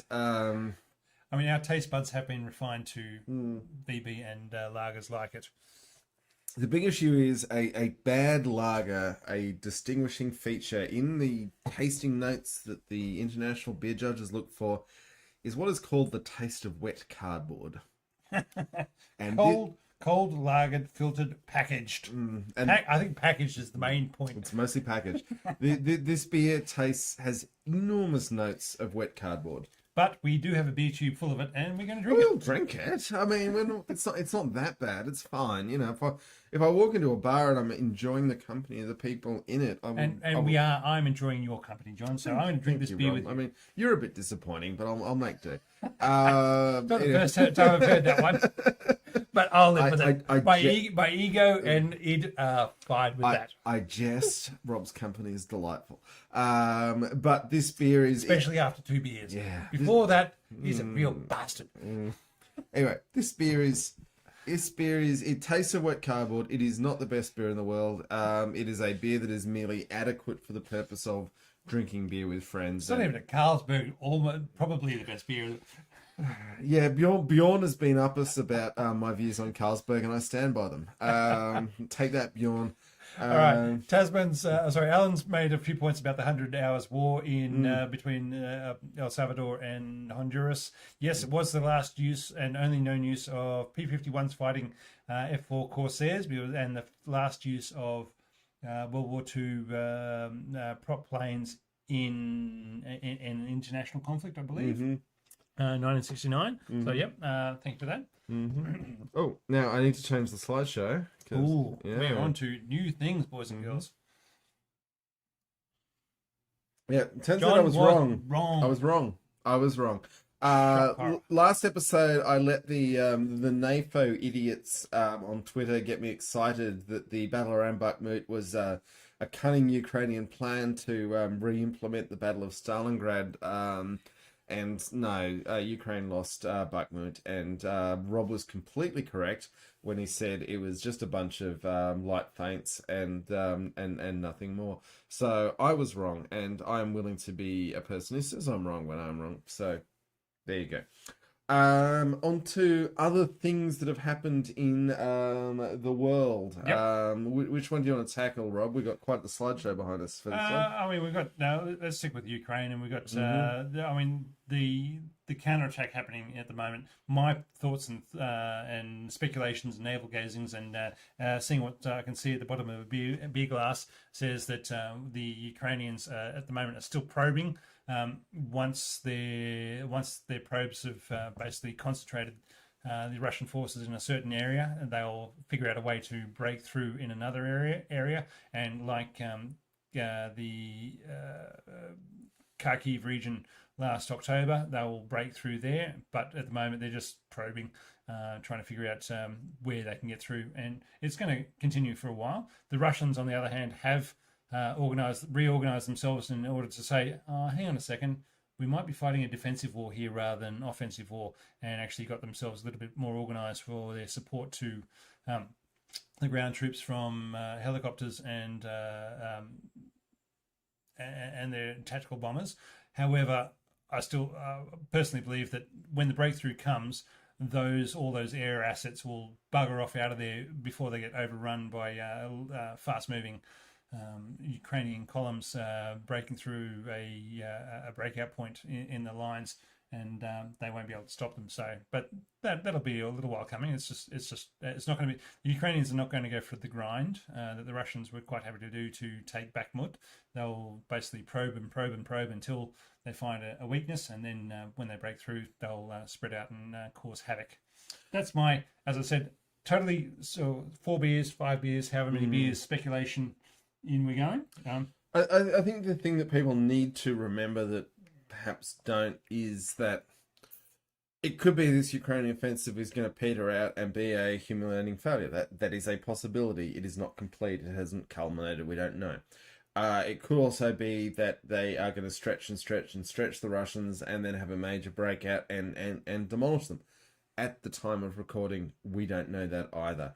And this is kind of the problem with people who are saying, because the war has, they haven't pushed the Russians over the border today, the whole thing is a waste of time. They are wrong. But also the people who are saying, superior Western equipment is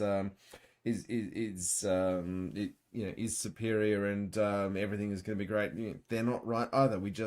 We do not know, and as we've witnessed the last week, or last fortnight, the Leopard 2A6 is hitting landmines and getting blown up. Oh, what a shit! Well, anyone who watched any of the wars of the last 20 years knows that leopards can be destroyed. If you're expecting leopards to be invulnerable, you do not know what you're talking about. The crew's about. probably survived. To what extent the crew survived is hotly contested. There are so many lies being spread by lots of people who are pro-Ukraine, people who are pro-Russia. I am not willing to be a pro-Ukrainian or a pro-Russian. I am a person who hopes that we can end this conflict as quickly as possible and not nuke the world. Not resort to nuclear weapon use would be nice. Even though Putin has moved them into Belarus, but I bet they're not under Belarusian control. The really interesting thing about potential Russian use of nukes is it is almost certain that most of the Russian nukes won't work because they haven't been maintained, and any money for maintenance has been stolen.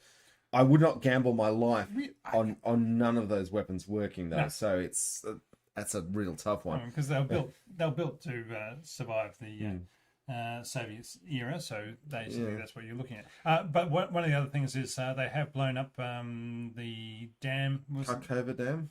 Anyway, it was on the Dnieper River that's basically drained the water from around the Zaporizhzhia Now, nuclear power plant. there's- So there's water still there. But A lot of people are having opinions on this, and I have to say that if you are fighting a war, blowing up a dam at an appropriate moment, that is fighting a war. War is hell. It may or may not be a war crime, and people may or may not get prosecuted for it. But if I was a commander, the Kharkova Dam, if I was fighting a war and I was a commander, it is something I might do. all right, you're basically taking away an avenue of advance. However, And the Ukrainians have had to spend an enormous amount of executive function in the Kyiv governments, to deal with evacuating people, and so this is however, they a have, functional effect. in order to show that it wasn't as much of an effect as the Russians might have liked, they have been putting troops across the river right beside the dam in the last couple of days, and so they're showing that, look, we can deploy troops wherever we feel like, even if you think to yourselves that you've just blocked off that avenue of attack around Kherson and upstream from there. Now, and also apparently there was an issue that the initial dam breach put a flow of water that made life hard for the Ukrainians, but of course dams, once they're breached, the breach expands, and they've actually buried or drowned a number of Russian positions on their side of the river. Yeah. Which, Because, I mean, everybody's saying, oh, it was them. I mean, we don't know who actually did it. no, Rob, we have worked on motive before on the pipeline, the Nord Stream pipeline. I will work on motive now. The Russians blew it up because it was in their interest to blow it up. Yeah. It has been blown up.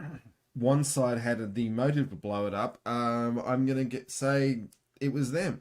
Yeah.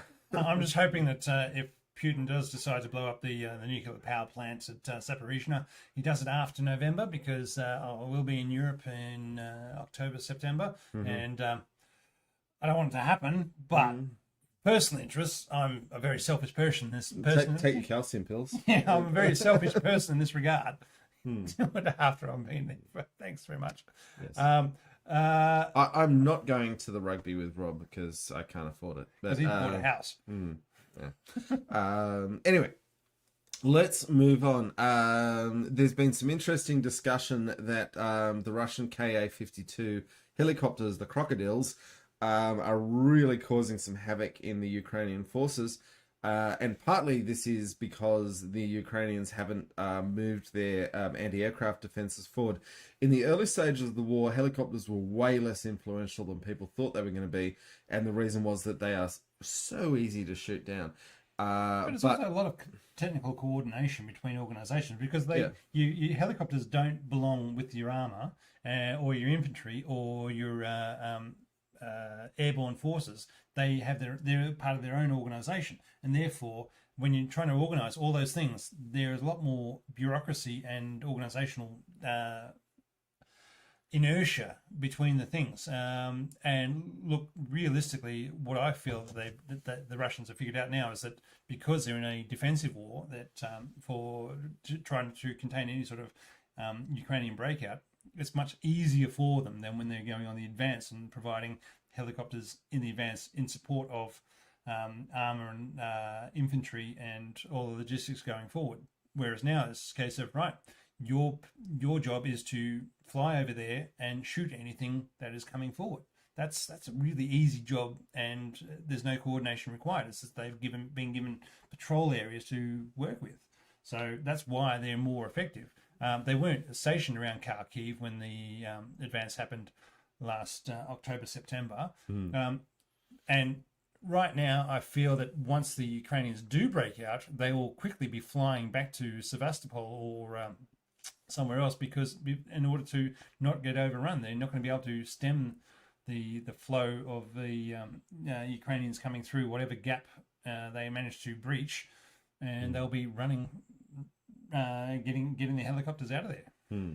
That's as I said, after 6 beers, my thoughts. Yep. So some other points coming out of this, apparently, and I owe this entirely to Task and Purpose, and isn't Chris Cappy someone we'd like to have a beer with? Who? What? Oh, you haven't watched Task and Purpose? No. Oh, okay. You need to ask me these things before the podcast, John. I sent you a link. Anyway. Oh, okay. In that case, yes, I watched that video.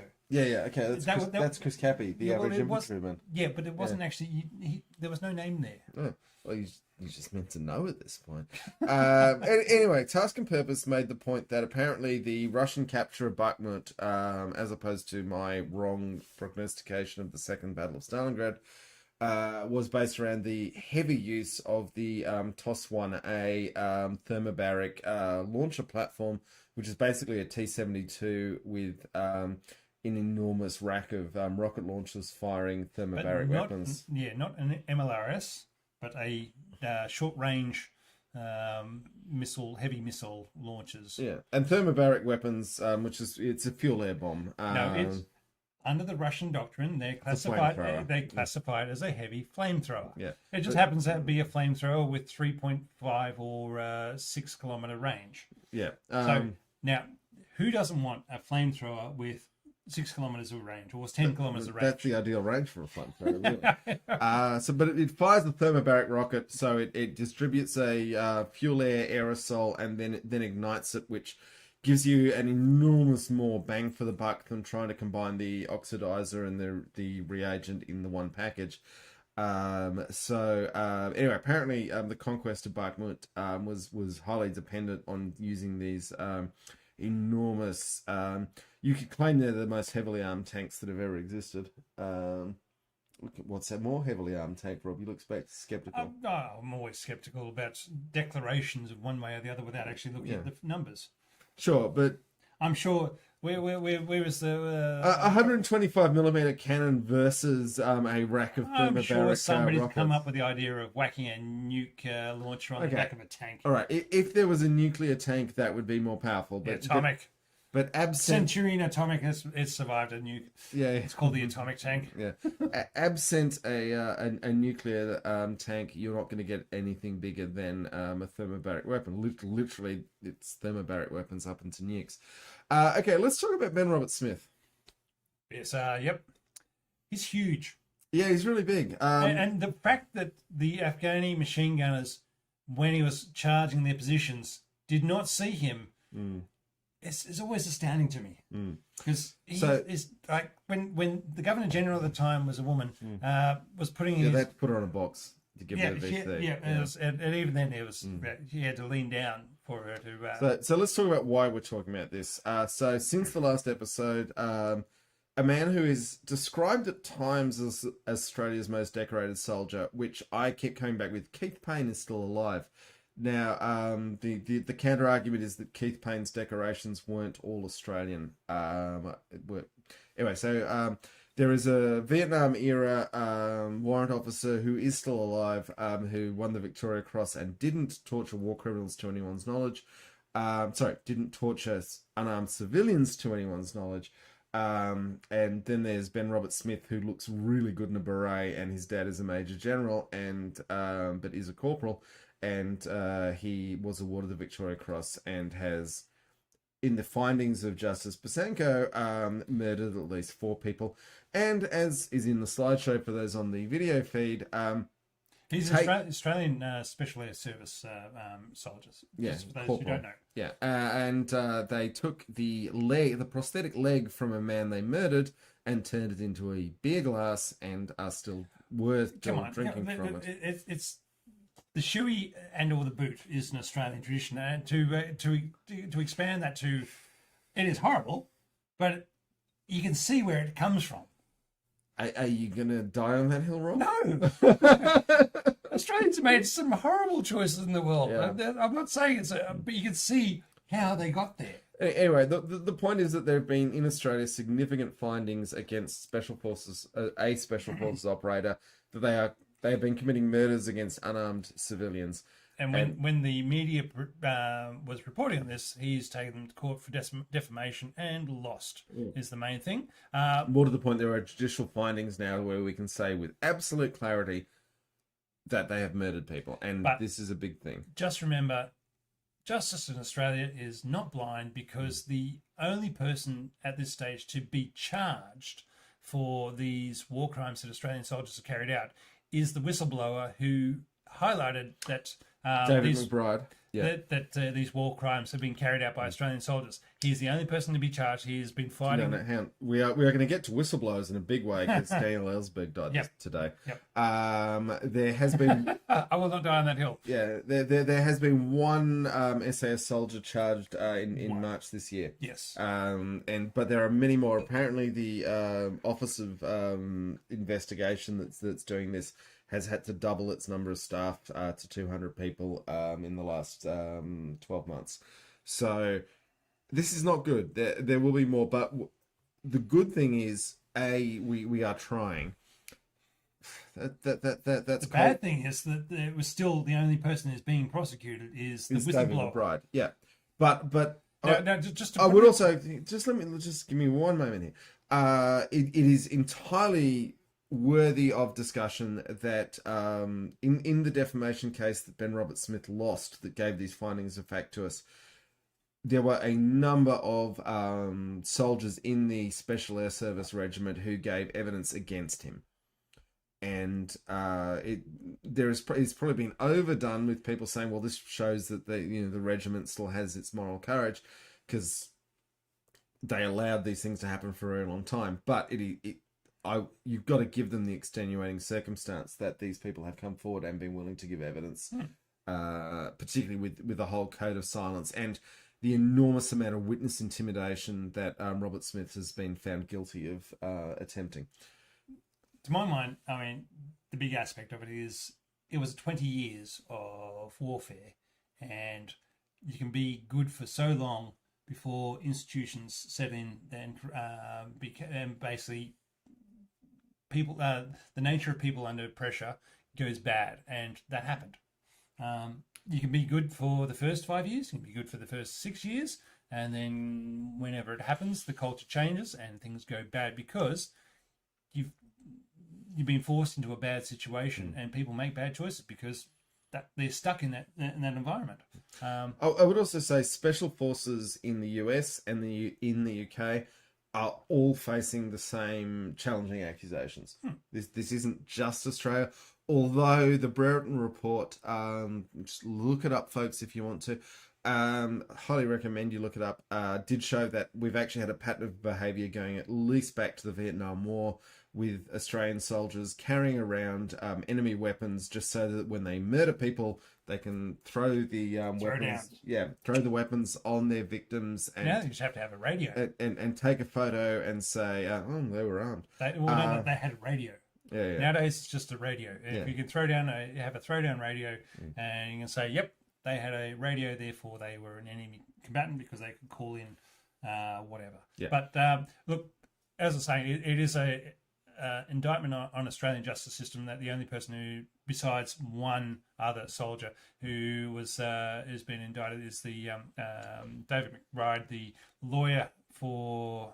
He was a defence lawyer. He was an army lawyer. He was an army lawyer. He was deployed over there, and he had basically was given this information. He tried to bring it up all through the right channels, and when nobody would listen to him, nobody would do anything within Australia, within the Australian government, within the Australian military. He said, right, I'm going to provide this information as a public service to the media. And from that, the government has come down trying to smash him out. And basically, as they do with any sort of whistleblower. Now, there are some thoughts that it's because the US government does not want whistleblowers to talk about Australian whistleblowers to do anything but I also think it's part of our own government. No, I think this is entirely our own people protecting themselves. And let's loop this back to Daniel Ellsberg. This is a really good point. So who has passed away just in the last 24 hours. And at the age of 91? 92, I think. 91, 92. So he lived a long life, and I did love that his family said the best thing about him getting pancreatic cancer that would kill him was that he was allowed to get off his salt-free diet that had been on for 5 years. So he was really enjoying being allowed to eat whatever he wanted to eat. And I found that quite touching myself. So this is a fellow who leaked the Pentagon Papers. Yeah, so he was working in the State Department from the 1950s. The statement that I read today was after his first week in South Vietnam in the 1960s, he realised that this war was never going to end, and America was not the good guys. And from there, he slowly started making his way towards being an anti-war person. And come 1969, he started photocopying all the information about what was going on that the government was putting forward to the people versus what they were actually reporting themselves, and going through the various levels of government. And then finally, he published that as part of the Pentagon Papers, which helped bring about the end of the Vietnam War for America. Yeah, and the big point he made was that what is in the national interest is not what the people in power in your country will say is in their interest. And the conflict between the interests of powerful people and what is actually in the interest of everyone who lives in the nation, they're actually wildly divergent. But too often, and if we get to the prosecution of David McBride, or even the complicity of Ben Robert Smith, comes down to people who are acting in their own interest, trying to claim, and because they are powerful, being allowed to claim that it's in the national interest. And everyone who and then having the institutions of justice and government, yeah, enforcing the idea that the person who's speaking up is not in the national interest, even though realistically for the people in power, no, they're not. But for the people of the country, yes, they are. And I would say, I'm sure we have listeners who are thinking right now, hang on, what are these guys talking about? I would say, when I was 20 years old, I could list you... Were we a little bit more conservative back then, John? Well, we believed the lies that we were being told. And I would also say, when I was 20 years old, I could have listed you 15 reasons why the Vietnam War was maybe actually a good idea. And it takes time to realize that you've been lied to. Yeah, and doing a bit more reading on on a wide and broad subject. But it is not your fault that you've been lied to. So it is okay to realize you've been lied to and to change your mind when you've got more information. Yeah, and that's something I would say to all of our listeners who've stuck with us through the length of this show, is that I will guarantee you've been lied to in your life, and it is okay to look at those lies and step away from them. You don't have to double down on them. So, having said that, Rob, Stuart Tank. Used to oppress the masses in order to enforce conservative governments. But also killed a lot of Nazis. For the betterment of the CIA. Yeah. All right. Oh, other things I want to say. Yes, the Australian. I think I mentioned it before, but yes, the Australians ripped out the turret basket in order that they could fit more stuff inside. The British supposedly fit 3 people in their turrets. They said the commander needs to be able to do command stuff, and so they forced 3 people, and they ripped out their turret baskets as well. They were very fond of really cramped turrets. I mean, just look at Matilda managing to fit 3 in there. And there was all sorts of speculation. I mean, with the assistant gunner, the bow gunner, their inability to escape the original hull of get out of the hatches of the original M3, because their visions that they're basically their hatch at the front of the tank, you couldn't climb out of that. You had to hope that the turret basket was turned the right way and you can climb out that way. The M5 eventually put a escape hatch in the bottom, and they had better escape hatches in the top for the driver. And what assistant drivers? You always think, okay, how does the assistant driver actually assist the driver? In the M5, they actually had proper dual controls. They actually had proper dual controls. There was one of those things. It was a case of they can actually assist the driver rather than just being make the tea and clean the put the oil in the bloody tank. I would say the assistant driver can legitimately, even if you don't have dual controls, just everyone stops for a pee break, and you just jump from one seat to the other. Actually, in combat, they actually had dual controls. That I mean, they were limited controls, but they were there, and they could actually assist. That was the first time I've seen that being an assistant driver, they can actually do something. That's good. Yeah. I think we're done. I think we're done. Okay, folks. Thank you so much, everyone who's watched the live stream. Thank you, everyone who's listened to us on the And podcast. where do we get to with the poll, John? 50-50 between okay for what it was and it was awesome. It was awesome. That's smashing the. So I'm actually surprised at that level of divided opinion because I think, you know, given its length into even current service, Still working today. yeah, I mean, it was badly designed. It was too high and it was, you know, poorly armed, but at the same time, it just kept running forever. Yeah. Anywho. Right. Thank you all. Take care, and we'll see you next month. Next month.